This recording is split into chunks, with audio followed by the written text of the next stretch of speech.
여러분, 혹시 반려동물 키우시는 분 계시나요? 가끔은 이렇게 애를 먹일 때도 있겠지만 때로는 함께 즐거운 시간을 보내는 친구로, 또 때로는 누구보다 가까이에서 나를 위로해주는 친구로, 단순히 동물의 의미를 넘어 사랑하는 가족으로 여기는 분들도 많을 텐데요. 심지어 서로를 너무 사랑하고 의지했던 반려견과 주인의 사랑이 놀라운 변칙성을 만들어낸 경우가 있다고 합니다. 오늘은 SCP-2420에 얽힌 감동적인 이야기에 대해서 알아보도록 하죠.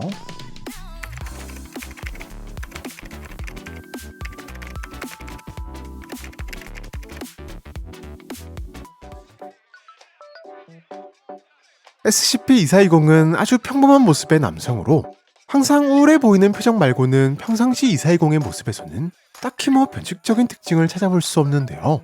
그도 그럴 것이 2420의 변칙성은 오로지 개에게만 영향을 끼치기 때문이랍니다. 2420은 자신의 근처에 존재하는 개를 인지하거나 혹은 반대로 개가 2420의 존재를 인지하는 경우 기존의 크기나 모습, 그리고 나이나 기억과는 상관없이 해당 개를 다른 모습과 기억을 가진 개인 2420-1로 변화시키는데, 보더테리어 종의 개인 -1은 2420과는 상당히 친밀한 관계인 듯 보이는데요. 게다가 단순히 한 마리만 변화시키는 것이 아니라 길들여진 개이기만 하다면 마리수에 상관없이 무한대로 변화시키는 것이 가능하며, 이렇게 변한 모든 개들은 각각이 전부 2420-1이 되어 2420에게 애정 표현을 하기 시작한답니다. 사실 -1은 행동이나 외관상으로는 평범한 보더테리어 종과 다를 바가 없지만 실제로는 조금 특별한 특징들을 가지고 있는데, 먼저 어떤 형태의 타격을 입어도 전혀 피해를 입지 않으며 털을 채취하는 것조차 힘들어 DNA 검사가 불가능할 정도인데요. 또한 음식을 주면 먹긴 하지만 딱히 음식이나 물을 먹지 않고도 살아갈 수 있는 것은 물론 독극물을 먹어도 아무런 피해를 입지 않았답니다.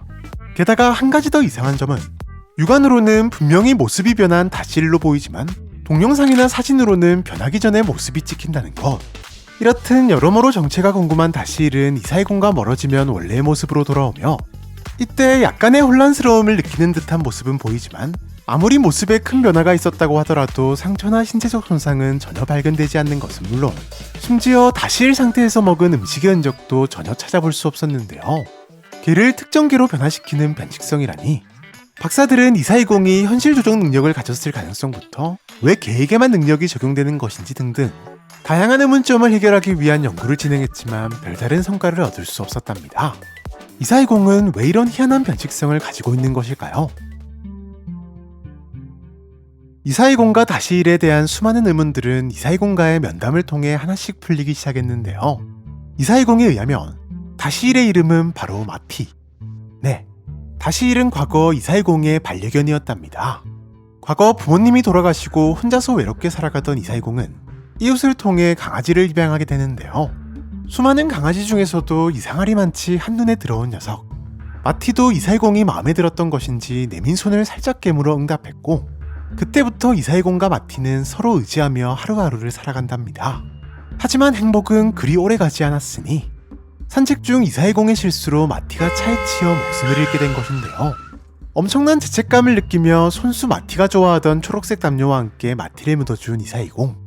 이후 상실감과 죄책감에서 빠져나올 수 없었던 2420은 스스로 목숨을 끊을 생각으로 집을 나선답니다. 뛰어내릴 다리를 찾아 나선 2420이었지만 마티가 보고 싶었던 탓이었을까요?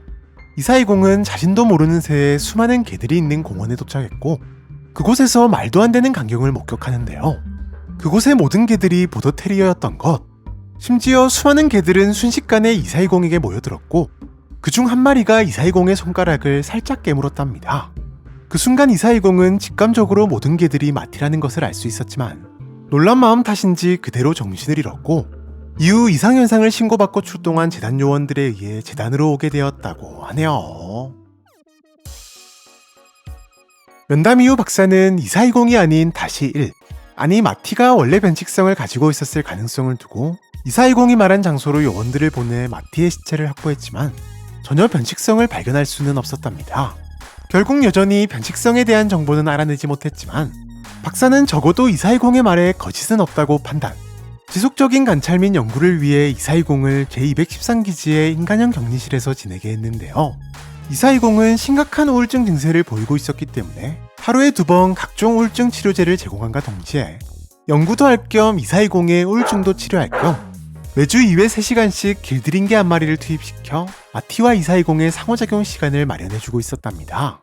사실 처음만 해도 마티에 대한 연구를 위해 다양한 실험들을 진행했지만 딱히 큰 성과를 얻을 수 없었던 데다 자신 때문에 또 다른 개들이 피해를 입는다는 사실에 이사이공이 큰 스트레스를 받는 것을 확인한 박사는 모든 실험을 중단한 채 관찰 위주의 연구를 진행했고 어느새 10년이라는 시간이 훌쩍 지나가고 있었답니다. 그런데 어느 날 이사이공과 멀어지지 않았는데 마티가 원래의 모습으로 돌아오는 것이 확인되었는데요.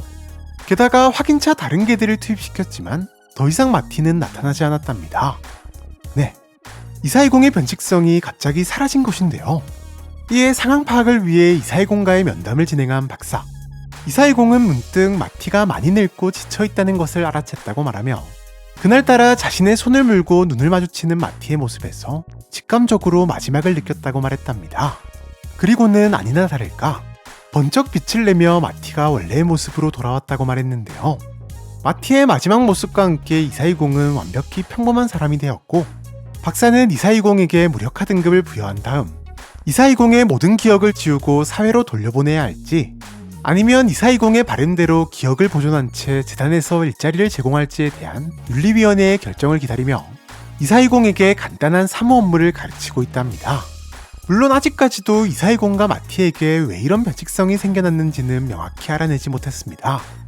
다만 어쩌면 슬픔에 빠져있을 주인을 달래주고 싶었던 마티의 넘치는 사랑이 다른 개들의 몸을 빌려 세상에 나타나는 이 말도 안 되는 변칙적 현상을 가능하게 한 것은 아닐까요? 앞으로 윤리위원회가 어떤 선택을 할지는 모르겠지만 마티의 바램대로 이사이공이 행복한 삶을 이어나갔으면 좋겠습니다. 지금까지 반려견과 주인이 서로를 너무 사랑하면 생기는 일 SCP 이사이공과 마티의 이야기에 대해서 알아보았는데요. 과연 이사이공에게 일어난 변칙적 현상들은 어떻게 발생한 것일까요? 이에 대한 여러분들의 재미난 추측들을 댓글을 통해 남겨주시면 감사하겠습니다. 그럼 많은 댓글 남겨주시길 바라면서 우리는 다음 영상에서 또 만나도록 하죠. 안녕!